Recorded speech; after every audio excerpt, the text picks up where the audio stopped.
back to Lloyd and JD, the best fucking podcast in the world. I'm Lloyd. I'm JD. What's up? Not too much. You? Just clearing your throat or what? Yeah. Oh, nice. Don't question it. Move on. Nice. So what's up, man? What have you been up to? I haven't seen you in an entire week. More. Yeah, I've been busy. I mean, I went to, I think last episode we talked about it. I was going to Die Antwoord, so I went to that. Oh, yeah? So, good concert. Very good concert. I was up front and center. I learned that kids that are much younger than myself that go to concerts are little bitches. And, yeah. Why? Oh, man, they're whining that I'm too big. They can't see over me, all that kind of stuff. That would be annoying. It's like you're at a concert. I went with the DXT, Mike. Oh, God. And I went with Jill as well. The girl that was bitching and complaining decided they wanted to grab a fistful of Jill's hair at one point. Nice. Because obviously they weren't going to fight me. Did you film it? No, I did not. What the fuck, man? You guys film everything and you didn't film the fight? That concert was so rowdy. God damn it. Right? That the camera was really not coming out. It came out for a couple seconds. Even the iPhone camera? Like, come on. A fight's a fight. I'm disappointed and so are the viewers. Yeah. But anyway. It was just hair pulling. So, that's not just hair pulling. So, yeah. Epic footage. Yeah. So, the concert was great. I was up front center for the whole show. So, right up. Got the high five ninja. Oh, God. You know. Dude, wash your fucking hands, bro. If I know anything from that guy's Twitter and Instagram, he chokes off a lot. And openly. Yeah. So, I hope he didn't eat afterwards. Yeah, so... Yeah, no, it was really good. He was in and out of the crowd and all that kind of stuff. That's cool. It was high energy, and yeah, it was a good show. It was a really good show. If you got the opportunity to obviously go see them, I mean, I would do it. It was entertaining. And a little too high energy for me. That's why I didn't go. Right. I knew it'd be high energy, which is cool. I knew it's very, yeah. But I'm done with high energy. Yeah. The crowd was very active, very kind of pushy, and like I said, a little bit bitchy and whiny, which is... You know, it's funny. And they're complaining. They're like, take your hands off the barriers. You're hurting me. I'm like, you're pushing forward, dude. Just because you can't move me it doesn't mean that I'm moving, right? Just because you want to get past, like, you know. And it's funny. Like, I mean, if the girl had not been such a cow, I would have let her probably forward at some point. So spinning back kick. Yeah, you weren't getting your leg up, man. Like. Oh, buddy, I get my legs up in the tightest of places. Yeah, I'm and nimble. That would have been a tight situation. But yeah, overall the I hate that you great. were squished at the front, like everyone. You were I was up against the barrier, but nobody's moving me. That's the thing, and that's people's problems. Jordy's right? been to concert. You remember that shit when you're just tight in the front and everyone's pushing on you and shit. JD was at the front. That's fucking funny, dude. Yeah. That's comedy. And I just stood there like a brick wall, and people were upset because I wasn't moving. If I could be a fly on the wall, yeah, I would. You would have got a good laugh because, like I said, people were trying to move me, and it's like. Dude, I've gone to punk shows since I was 16 years old that are a lot rowdier than this. Just fuck off because I ain't going anywhere. It's just funny because if I move, it's because it's my choice, not because you're a little fucking The comedy is douchebag. just all the chaos around you. Yeah. It's just funny. Yeah, it's hilarious, man. What an awkward situation. But I wouldn't have had fun in that situation. Yeah. Yeah, it was pretty tight. I'd have been pissed off the entire time. About halfway through, Jill bailed. She went over the barrier, and I was just there, and I'm like, fuck it, you know. It got that rowdy. She got. There were people. We had to pull people. I had to help pull people out of the crowd because they were getting crushed. Done that, yeah. You know, it's that's normal though. Yeah. Any show really, pulling people out of the crowd when they're dying. Yeah. So there was a bunch of that. So I was helping with that. It was, like I said, it was a good time. It was fun. It was. You know, I hadn't seen them before. I wish I got to photograph them. And you went sober. Everyone else around you before you just high as hell. And probably. you were just standing there sober. Yep. And this chaos, oh my God. Fly on the wall. But I still had a great time. Great time. Hopefully that's the one they use for their DVD. Because, oh fuck, that'd be awesome. Just JD at the front. All these little kids around him. So yeah, in my opinion... Some of these younger guys need to learn how to concert properly and stop being such little bitches. You know. Well, there you go. You know, if you're gonna hang around, top tips from JD on how to concert. Don't be a little bitch. And I wasn't even that rowdy. You know. If I started moshing and stuff like that, there would have been bloody noses and everything. Well, you should have, man. That's what it's all about. Bloody noses. Yeah, it just surprised me. It surprised me, the complaining and stuff. It was just like... But they're millennials. What the fuck do you expect? They complain about everything. I apparently, it's they like... complain about... You're too big to stand there. I can't see through you. It's like, well, that's not my fucking problem. Oh, sorry. Move. I'll go stand at the back. Yeah, I'll go stand at the back so you can enjoy the show, and I'll go stand at the back. No, you can go fuck yourself. Yeah, exactly. But that's a millennial for you. Yeah, I know. They think that they're entitled to something special and or then extraordinary. They start to drive like elbows into you and stuff like that to try to get you to move and be annoying. I remember going like Ozfest, went to a whole bunch, and like it was lucky if you even got close to the front. And if you did get close to the front, usually you didn't see anything. You just saw the backs of people's sweaty fucking t-shirts as you got bumped between. Yeah. You don't even see the band. It was just the rush of being that close. Yeah. But now apparently you want to be able to. I don't know. You need your safe space or something. And this motherfucker's walking through the crowd. Yeah. Just wait. He's going to get down off the stage. You'll be able to touch him.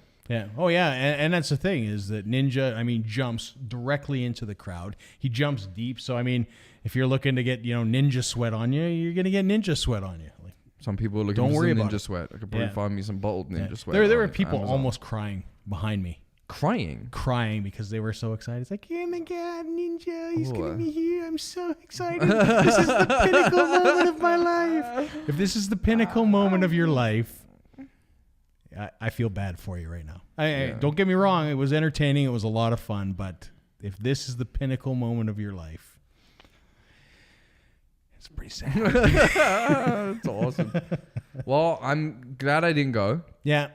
I am a big supporter of the music, but in all honesty, my plan is that if I had been approved for work because you was going to be on the other side of the barrier. I would be on the other side of the barrier. That's why for me it's even comedic because you was on the other side of the barrier. You didn't want to be on. Well, like I said, it's seldom that I go to a show and fully enjoy it the full time, right? Because what happens usually is like, oh shoot, I shoot my photos, I have to leave, I have a deadline, I can't enjoy the whole thing. This way, I got to enjoy the entire show, which is something I haven't done in a long time.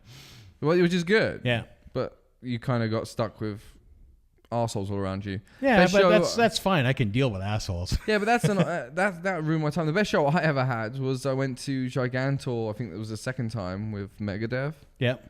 And I got there early because no one else wanted to see the pre. And so I just, for the first time, I sat in my seat because usually, you go to your mate's seat and you hang out there before someone tells you to fucking leave. And so I actually just sat in my own seat and I watched the entire show. And I had like 4 massive joints. So high, it was unbelievable. It was a really enjoyable show. Yeah. But the guy next to me, In Flames, was playing. I don't know if you know In Flames. Yeah, I know In Flames. Okay, so the guy next to me loved In Flames, and he liked to sing In Flames, really, really high-pitched voice. So that was awesome. That's a bit much. The funny thing is, too, with the complaining and stuff like that, is I showed up early because I'm like, I want to go up. And I didn't even complain. If it was now, Millennial would have been like, can you please shut the fuck up? Your singing hurts my ears. Yeah. Yeah. I showed up early. It's like if you wanted to be up front, you should have just shown up earlier instead of like. Well, I thought that was the rules of being on. Yeah. I had to endure the opening act, which I will say is awful. What was it? I can't remember what her name was. It was a DJ and the music. DJ? It was a DJ, and no word of a lie, she played music like. She played Rage Against the Machine, like just played their song. It's like, what are you doing? Like, this is, and she played like Pantera and some other stuff. And it's like, she played some good music, but I was kind of like, you're opening for Die Antwoord and you're playing other people's songs. Yeah, it's weird. It was really kind of weird because she had her, logo playing in the back on the screen and then she was dancing around and but again, it's like when I see electronic music, Die Antwoord, I look at that and I look at the creating stuff. I get that, but this DJ stand at a thing and you play some metal songs in your set and you don't play anything else that I assume that nothing she created was hers. I just don't understand. I don't understand the slightest. Right? There you have it, JD. For you under the bus. You're fucking shit. Give up. Yeah. No, and maybe I'm just thinking out loud here, and that's maybe why I didn't get media approval there, because if I had written a review, that person, and I can't remember her name, is... Thank God he doesn't remember her name. It's right? that forgettable. I would have thrown her completely under the bus. So she would have got thrown under the bus in the review. Die Antwoord would have got a rave review. So, well, in fact, I probably wouldn't even have talked about her. But now you can say you've been. Yeah. Now I've been. It was a good time. It was a lot of fun. Whoop. Yeah. So you whooped it up. I did whoop it up. Probably the oldest guy there. That's awesome. Just for someone's recollection of that concert, JD was the biggest fucking buzzkill. Yeah. Just like, do you remember that fucking asshole that was standing in front of us the whole show? Yeah. Yeah. You soiled someone's memory. Yeah. Awesome. Well, there was that, and there was some other guy. Classic. And I turned around, and he looked, he's like, holy shit, you're scary. Can you please turn back around? I'm like, okay. Who are these children? You know, it's like, all right. Do you know once during Ozfest, I stood next to like this Harley Davidson wearing, looking scary. Probably nicest guy you ever met. No. No? Was not the nicest guy I ever met. But I did share a joint with him.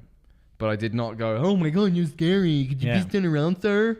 Like, come on. I stood there and I was like, oh my God, this guy could possibly stab me in the throat, in my head. And I just, like I said, would you like some of my weed?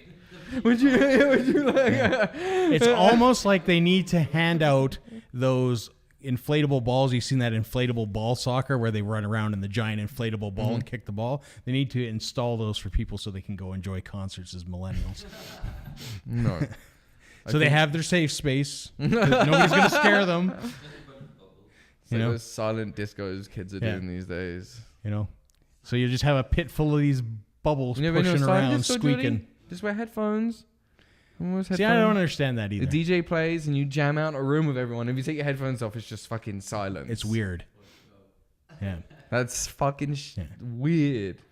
It's got to be weird to walk into that. Yeah. Everyone just... and probably like... It's funny, you know when people like have headphones on and they kind of sing? When they're like... you know? Yeah. It's not like they're not actually like singing anything. They're just like... I bet you it's just like... there's tons of that going on. Yeah, it's just like a room filled of... It's fucking hilarious. Yeah. I don't know why that is a thing. Like, why a silent disco? I don't know. Is it, because I could maybe see it if there's noise levels. You're not allowed to be noisy, but it just seems really, really strange to me. Or maybe it's so you can have a conversation, in a place. Take your headphones off and actually have a conversation because it's quiet, but you'd still have that guy kind of singing along. Yeah, right next to you. I love it. Yeah. No, I'd be kind of awkward. Yeah, definitely be awkward. I don't like to go out to places, social events, so a social event that awkward would just not be. It would make it even worse, I think, if you're socially awkward. And then when you were having that conversation, the room would just be silent. So it would be, I think being in a club sometimes and having a conversation with people you don't know is a little easier because it's so loud. Like, have you ever been talking to someone you don't know really loud and then like the music stops in between songs and you're like yelling at them? It's just like you can't talk to that person anymore now. That's, you soiled that and everyone that was around him, you need to go to a different part of the club now. Yeah. It's brutal. Yeah. And you're usually never saying anything good. Like, I would fuck her. I don't know. You want to get a hotel room? Yeah. I'm going to go smoke and then I'm going to fuck this bitch. Something like that. I don't know. Probably not ending well. Because you're usually in the club for that reason. Yeah. Yeah. I don't even know the names of the clubs in Calgary anymore. No, I mean, I know some where they play live music, but generally speaking, the other trendy clubs. Jordy used to get on it too. I'm sure Jordy would, get on it. Jordy, we used to get on it. Yeah, go on as Captain America with fake muscles. Then I found love and had a baby, and now Jordy doesn't get on it anymore. Yeah. Jordy needs to get on it again. Yeah. Get more of those mindless. Get in the old binge. Do it. Can we film it? Can we film Jordy's binge? That'd be fucking I still think Jordy should let us grab his phone, get him on Tinder, and we Tinder for him. We Tinder for him? Yeah. He doesn't want to. Go on Bumble. I had lots What's of people. Bumble? Bumble. I think Bumble is. Bumble sounds a little. It sounds gay, right? It does. When somebody's on Bumble, I'm like, is that like gay one? Is that like Grindr? Yeah. Like, are you telling me something here? But no, I like. The only way you can get hits is if the girl interacts with you right off the bat. Right. So that way it cuts that like way when you're going through online dating and you're talking to every hot chick that you see. Well, the only chicks that are into you will say they're into you, and then you can talk to them. Right. So it's just a different way of getting your list. So these girls are into you. Yeah. So instead of going down a list, so it's not like the swipe right method where you're just gonna swipe left on every hot chick you see. Right. Where you can go through ones that have actually paid interest to you and then see who's hot. It sounds so bad that yeah, but isn't it the same thing? Because I don't know the inner workings. If you swipe right, don't they have to swipe as well in order for you to interact, or it is? I'm not sure. I've actually never used either. I know, that's why I'm asking the question. Because I would think have you used it? Like, get on it, dude. Yeah. Come on. You're like the only guy in the 21st century that isn't using Tinder just for a quick shag on the weekend, if nothing. Why not? What do you have to lose? A blowjob? Yeah. Many? Virginity? I don't know. Oh, Jordy's lost his virginity. But he could definitely get a blowy on right? I don't get it. He hasn't thought about it. See, I'm not, I wouldn't use it now. Obviously, I'm in a long-term relationship. I have kids, no interest in that kind of stuff. If I was single, it would Why wouldn't you? These days, fuck it. Why not? Isn't it easier than going to a club? Before I met my beloved, I've used online dating, but I wasn't good at it. I'm a weird son of a bitch. You know that. You need to get my humor, has to be in person. If I type how I talk, I sound retarded, nigh on creepy, kind of weird. It comes off fucking weird. I didn't get many hits from that. And it's got to be a cheaper alternative because, we didn't have internet when I was dating. Yeah, and I'm not so good you'd at go typing to a club like that. and you would probably spend hundreds of dollars on alcohol on yourself and other people. And it is cheaper, and then at the end of the day, you're like, okay, I spent $100. I wasn't driving at the time, and I was poor, and they would pick me up, take me to lunch. Yeah. Things have changed. Yeah. But as far as me being good at talking that way and getting my personality across, I think I come across seriously messed up human being. So I think to meet me in person is a way better way to go. Yeah, I think I would. Which paid off me. That's how I met Jamie. I met Jamie in person. So I don't think I'd do well online either because I am a sarcastic son of a bitch and have a really dark sense of humor, and I don't think it translates for you. Yeah, and I've similar issues. I sound like a serial killer probably. She's like, oh my God, no way. I need to break all funds with this guy. Yeah. Block this guy. He's fucked. Yeah. No. So. And I'm sure there's lots of that goes on. And I'm sure there's lots of people but that I'm actually a really nice guy. And when you meet me in person, I just have a weird sense of humor. And there's nothing wrong with that. Right? But nothing wrong with online doesn't pay well to people like us. No. Subtle doesn't work online. No. Right? Or, things that you may have a conversation. I will pick out things and say things that have been talked about in the past. And if you're not on it, it's But then when really I was on Insta, a lot of girls were looking to actually date. I heard Tinder, you can get a quickie quite easily on there. Yeah. Yeah. Like I said, we should get Jordy. Get him on Tinder and we'll guessing he's going to we'll do some... quite personally. Yeah, we'll do some preemptive strikes for him, get him all hooked up. You just want to see who's on Tinder. Me? No. Yeah, you try to get on the Tinder menus, aren't you? No. Like, oh, I want to swipe some bitches. Nope. See, I would just go right. What's right? Right. What? I assume right is right? Which way? I can't see approving somebody being left. Maybe. I don't know. What, you would approve every girl? For Jordy, sure. I would not approve every girl. I would go for the spaghetti on the wall. I have seen some Tinder applications, and you've got to be quite selective. There you go. I have no idea what we're dealing with. So. The guys at work go hard. Yeah. Oh, do they? On lunch break, I see it. Really? Oh yeah. They all. Why not? I guess. They're all single. Yeah. No, that makes sense, I guess. They're all single and they're not meeting girls any other fucking way. They work construction landscape and then they go home covered in mud. And well, it makes me wonder if the bars are even a relative place to meet people. Well, and you should never, I find meeting girls in the bar the wrong thing to do. Yeah. Because they're all predatorial? Well, and they're at the bar, you see, you get guys that don't like going to bars, that go to bars to meet girls. Yeah. But now that girl likes going to bars. You're not going to share interests very much. And like, that's what I found. Like, I don't like going to bars. I've never been a bar guy. I don't like sitting I like there. when you come to shows with me because it is entertaining. It's awkward, right? It is awkward. I don't like it. And it's like fresh meat being thrown into a lion pit. So if I was going to... Yeah, so if I was going to meet a girl in the bar, she would want to go to the bar all the time and I just wouldn't be on board. Right. So it's a bad place. If you don't like going to the bar, it's a bad place to meet girls. And like most guys these times don't like going to bars. Like it's kind in the past it was kind of a necessity kind of thing. Yeah. You know, but now it's like if I don't have to meet a girl going to the bar, I'm not going to because it's kind of not the best setting. And usually being wasted's not really the best setting to meet girls, really. Probably not. They usually don't remember much of the night. So like you wake up with her and you're like, do you remember like we had a really good connection? And that's always weird too. Like if you're like really macking with a chick and you get some after the club and then she goes home and then you meet her again a week later, you're like, what terms are we on? Do we kiss? Do we like?